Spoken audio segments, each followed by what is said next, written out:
Hi, my name is Erin, and I'm a certified athletic trainer at our Claremont office. And for those of you who don't know me better, I also have been a yoga enthusiast for over 12 years now. And I'm here to talk to you guys today a little bit about the differences between yoga and stretching, because a lot of times people feel that they're the same thing. But I'm here to talk to you about all of these other awesome health benefits that you can get from yoga that are separate from increasing your flexibility. So that's because yoga incorporates strengthening, proper breathing techniques, balance, and calming the mind into each and every practice. And these things can really have a positive effect on your overall health and well-being. And actually, there's a lot of science to back these improvements from yoga. So research studies have shown that yoga improves your sense of well-being, your kinesthetic awareness or your body awareness, your stress levels. They can decrease symptoms of PTSD, increase body resilience or body acceptance. They can improve your memory, help you with any coping or grieving stages that you're going through, can improve your sleep quality, and it can also decrease symptoms of anxiety, depression, and feelings of hostility. So yeah, that's a lot going on other than just improving your flexibility, right? And I'm not here to talk to you about how yoga is some guru magic that's going to give you all these wonderful benefits, because it actually, like I said, is science-based. So what's been really awesome for me as a clinician is that I've been able to kind of combine what I've learned in Western medicine through college and my studies with athletic training, and combine those with what I've learned and practiced from Eastern medicine in my yoga practice for the last 12 years.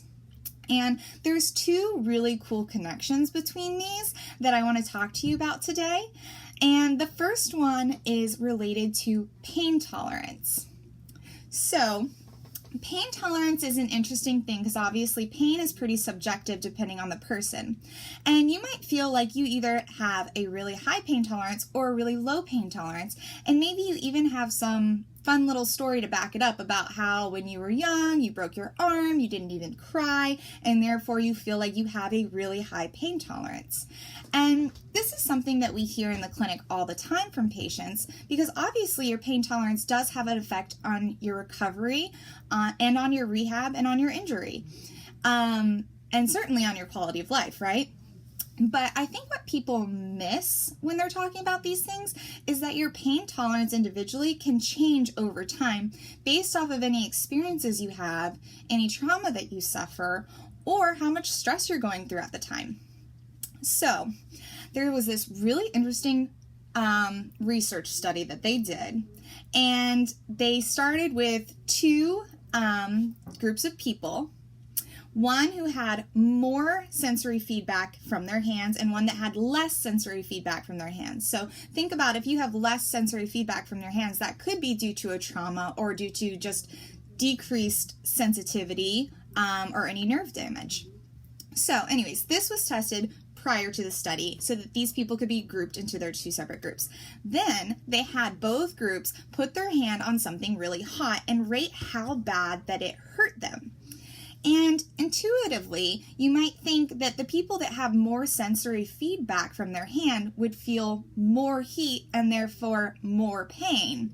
But that's not what they found in this study. What they found was just the opposite, which actually led to the conclusion that if you have an increased kinesthetic awareness, an increase in body awareness, an increase of knowing where your body is in space without having to look in a mirror or look at your body part, then that is going to increase your overall pain tolerance.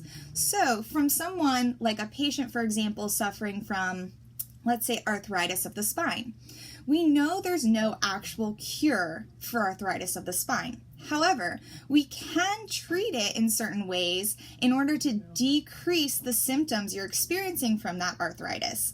So if we're increasing your overall body awareness through yoga, simultaneously strengthening and improving your flexibility, you're not only going to have a decrease in arthritic symptoms, but you're also going to be adding to that sense of well-being, that increased pain tolerance, where the pain, even though it's there, might not occupy quite so much space in your brain, and then you will be able to go about your daily life just a little bit better.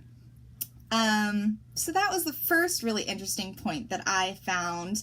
And the second one that I wanted to talk about is what we call psychoneuroimmunology. So that's a pretty long word. Let's break it down into 3 parts.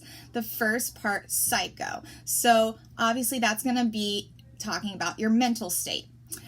Second part, neuro. So that's your nerves. That's kind of how your body and your brain communicate, right? And then immunology, so that's in relation to your immune system. So this long word really is just saying or describing the relationship between your emotional response and your health status. So in yoga, a lot of times we refer to this as the mind-body connection. And when I was younger and I was practicing yoga and they described this mind-body connection, it's something that you can kind of feel. It's something that I felt was intuitively true. And it was something that I practiced, but it didn't make a whole lot of sense to me scientifically until I read this study where science actually proved it. So science actually has caught up a little bit in the last few years and has finally proven the mind-body connection. And basically what happens is your thoughts in your brain, as you're thinking them, are created into something called neuropeptides. And this is something that your brain uses to communicate with your body. So your thoughts are created into neuropeptides in your brain. They're sent out into your physical body, and your body reacts appropriately. So I try to think of this a little bit as my mom used to tell me when I was little, that if you say you can or if you say you can't, either way, you're right. So let's say if you're struggling with a pose in yoga, or if you're struggling with an exercise in therapy, if you're mentally thinking to yourself what we kind of call in yoga as a mantra, or a repeating of a positive affirmation. So let's say you're using, I am strong and I am able. I am strong and I'm able. I'm going to try this again. I'm strong and I'm able. Let me try again. Then you're much more likely to see progress and improve in the direction that you want than if you're thinking things like, wow, this pain has been here forever. I really don't think it's ever going to change. There's no way that this is going to help me. Why am I doing this? Things like that are really going to hinder your healing process in something like physical therapy or yoga. So basically, those are my 2 kind of fun facts, but I'm really pro yoga therapy and physical therapy. And I really think that the special thing about it is this ability to merge Eastern and Western medicine together.